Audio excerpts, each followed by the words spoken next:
黃色暴雨警告信號，雷暴警告現正生效。詳細天氣警告，天文台在下午9時40分發出黃色暴雨警告信號。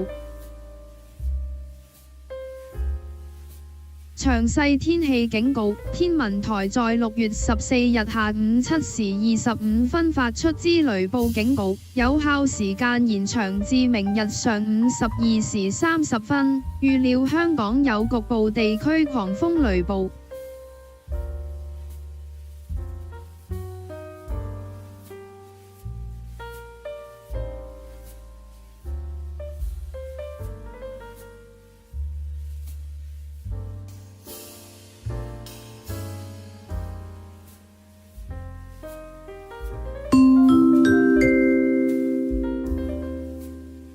特別天氣提示，受活躍西南季候風及低壓槽影響，未來數日本港天氣持續不穩定。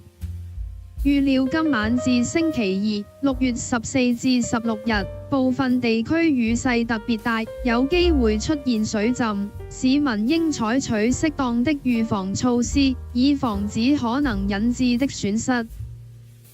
市民上班上學前請留意天文台的天氣提示和天氣警告信息，亦需小心考慮交通情況。